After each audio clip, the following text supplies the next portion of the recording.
Là voilà, on est au fond de mon jardin.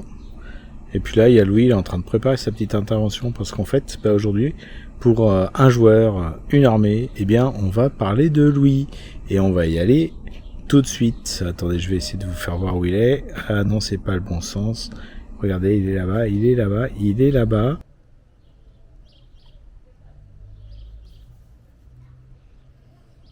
Bonjour Louis. Bonjour. Ah voilà, on l'a pris au piège.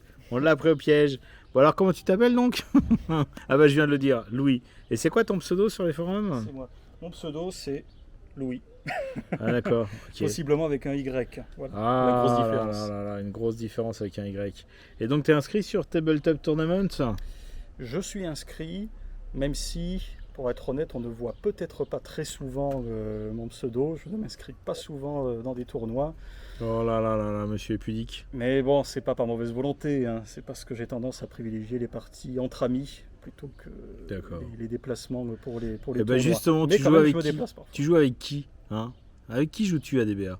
Avec qui? Avec quel joueur? Bah oui, quel joueur? Ah, du fait que je privilégie les parties entre amis, beaucoup d'Orléanais. À commencer par toi-même. Ah, d'accord, mais On a encore fait une partie tout à l'heure. Ah, mais on verra peut-être cette catastrophe plus tard. On vous laisse découvrir.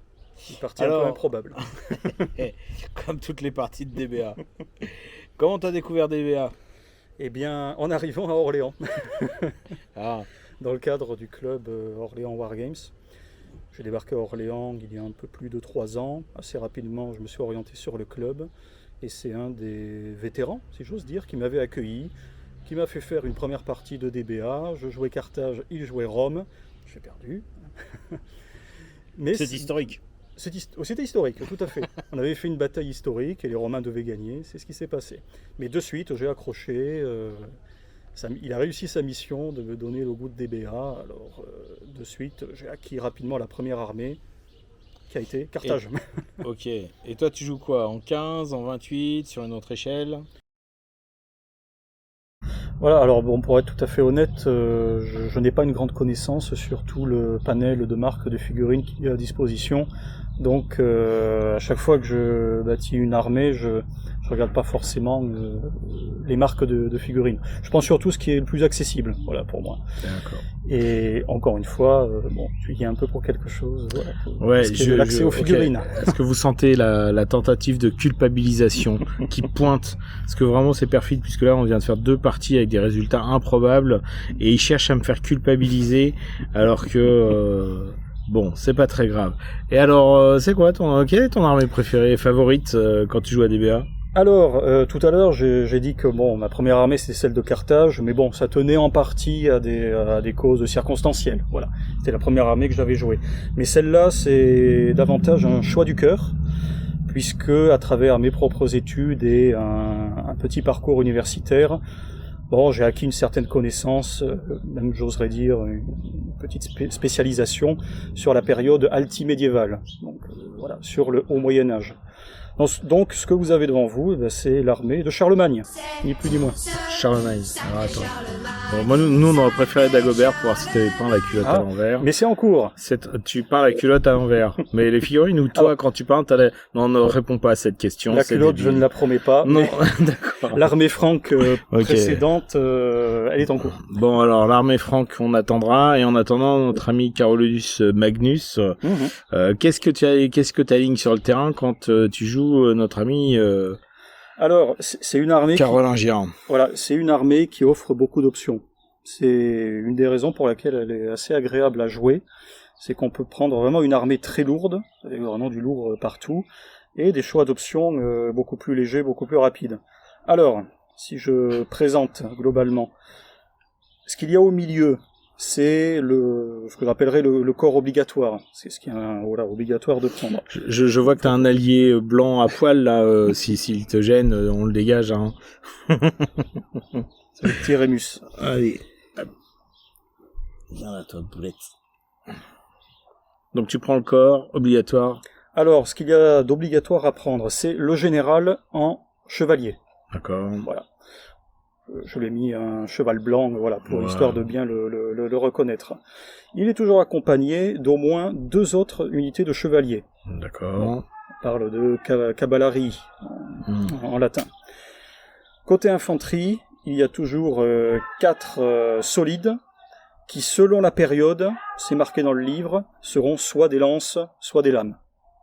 Donc, voilà. Ça marche. Donc, pour l'instant, c'est vraiment que du lourd. Hein. Voilà. Ok. C'est après, dans les options, là, de part et d'autre, que on peut se diversifier. Voilà. Ça marche.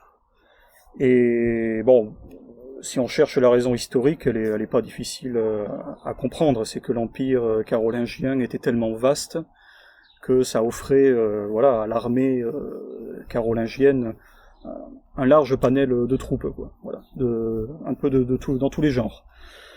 Dans les options, alors, de ce côté-ci, on peut soit prendre 2 unités de chevaliers supplémentaires qui ont une particularité, c'est de pouvoir, au cours de la partie, être démontés pour devenir des lames.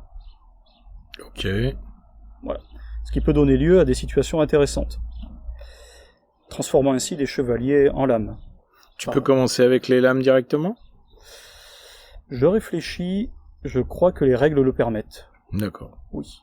À vérifier, mais je crois me souvenir que je peux jouer un peu sur un effet de surprise en les déployant directement en lame. Je pense que c'est possible, oui. Ça marche. Sinon, on laisse tout ça de côté et on peut l'échanger avec du léger, un psyloi et une cavalerie légère. Ça marche. Voilà. Pour davantage de mobilité. Le reste des options, alors je préviens tout de suite, je n'ai pas préparé voilà, toutes les options qui sont disponibles dans le livre, mais je les ai, bon, presque toutes. On doit toujours prendre une unité de cavalerie en plus, mais on a le choix entre cavalerie médium, normale, ou chevalier. D'accord. Donc je me permets une petite parenthèse, c'est que si vous voulez être taquin face à votre camarade de jeu, vous pouvez aligner jusqu'à 6 chevaliers. Bon, ça ressemble à du français fin de guerre de 100 ans, ça. Ça y ressemble. Voilà. Bon. C'est très lourd et ça peut faire très très mal. Après, bon, c'est à chacun de choisir. Et pour le reste de l'armée, il y a plusieurs options. Bon, c'est à cet endroit que je ne les ai pas toutes, mais en gros, dans ma configuration, je peux me permettre soit un archer rapide ou un psyloi supplémentaire. D'accord. Ou encore une horde. Ça marche. Le pâté d'une horde. Donc toi, ta config classique, quelle est-elle? Tu joues en quel format? Alors, je vais faire mon mea culpa. Ça s'est déjà produit. je l'ai essayé. Ça mea culpa. Mais personne t'accusait, tu sais. Personne t'accusait. Bon, ça a été parfois un peu douloureux. Disons entre le mea culpa d'être bourrin cage direct. Je pense par exemple à un très bon camarade de jeu qui a aligné quelques vikings face à moi, par exemple. Bon, la partie a parfois été un peu trop rapide, voilà. Mais bon, au-delà de ce simple test, généralement, je préfère diversifier. Alors donc toi, tu joues, ça t'arrive de jouer en format avec plein de chevaliers, mais du coup, quels sont les alliés C'est rare.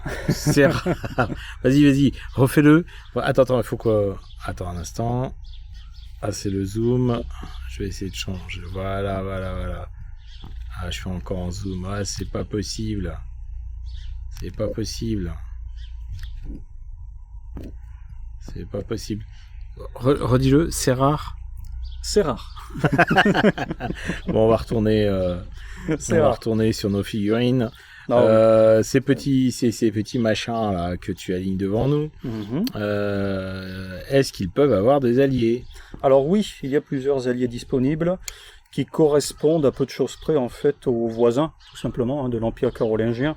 On peut prendre du saxon, du frison, du slave, du serbe croate, qu'est-ce qu'il y avait encore? Des lombards aussi. On peut prendre des lombards. Mais pour être tout à fait honnête, je me suis jamais vraiment posé la question des alliés, parce que déjà de base, cette armée permet quand même une certaine polyvalence. Voilà. On a du lourd, on a du rapide au possible. Donc j'ai jamais cherché à leur rajouter des alliés. En ont-ils vraiment besoin? C'est la Alors, question. par contre, s'ils ont peut-être pas forcément d'alliés, qu'est-ce que tu leur imposes quand tu fais des matchs historiques? Alors les types rencontres francophones, tu nous as dit que tu faisais pas beaucoup de tournois, mais est-ce que ça t'arrive de faire des bastons ennemis historiques, adversaires, opposants historiques? Opposants historiques. Toi, t'as pas d'armée que tu trimbales avec armée historique opposée en face. Alors non, quoi. c'est-à-dire que je suis pas le genre de joueur, qui cumule des armées, et du coup je n'ai pas en poche de quoi organiser des batailles historiques, voilà, D'accord. de manière réaliste. Donc c'est un peu au hasard des camarades de jeu qui se trouvent en face de moi. Donc parfois, l'affrontement peut être à peu près historique, mais ça arrive pas tout le temps. D'accord, mais bon, en tous les cas, il n'y a pas de recherche spécifique. Petite question quand même, parce que ça, on n'en a pas parlé. Quel est le terrain type de cette armée? Quelle est son agressivité? On reste dans du climat tempéré, donc arable. Du terrain arable, et c'est bon, comme on le devine, c'est une armée conquérante. Voilà, qui n'a cessé d'étendre les frontières de l'Empire. Donc, la règle lui alloue une agressivité de 3. Ok, ça marche. Et en composition de terrain, quand c'est toi le défenseur, qu'est-ce que tu mets? Là aussi, j'aime bien un peu tout essayer, même si ce qui revient le plus souvent en terrain obligatoire, ce sont les 2 labours. Même si dernièrement, comme je te l'ai montré, je me suis fait une petite zone bâtie, un fort pour être exact. Donc prochainement j'essaierai ça. J'essaierai le fort. Mais avec une doctrine de jeu particulière sur comment le placer le fort, quel est son rôle, à quoi il sert, ou c'est juste parce que tu t'es fait plaisir, t'as fait un joli modélisme, un joli campement, et donc du coup t'as envie de t'en servir. Un peu par curiosité et un peu aussi parce que, pour rappel, je peux avoir une unité d'archer. Ah. Donc pourquoi pas D'accord. une petite unité d'archer dans un fort pour voir ce que ça donne. J'ai ouï dire que ça pouvait un peu embêter l'adversaire. Ok. Bon, écoute, on va te dire merci d'être venu. Merci à toi de nous avoir présenté tes petites figurines. Je vais essayer de re-zoomer, non pas de... Voilà, il faudra que je m'habitue au joystick un jour. Voilà, on va... Hop, un petit peu par là. Ça, c'était la fiche d'armée. Je vais pas parler du campement. Mais je crois que... Oui, le campement. Ah bah tiens, vas-y, montre-le un petit peu, là, rapproche-le de la caméra. Je rapproche, comme ça? Ouais, attends, non, il faut que je suive, voilà. Ça, c'est des figurines Essex, c'est un joli montage de chez Essex, en effet. Un char à bœuf. Un char à bœuf. Aménagé en hôtel. Il a un nom en particulier, il me semble, à certains moments, non? Il lui a pas donné un nom à ce type d'attelage? Quand justement... Possible, mais ça ne me vient pas à l'esprit. Quand il y avait justement un groupe du clergé qui partait évangéliser et bon, c'est pas très grave. Les aumôniers?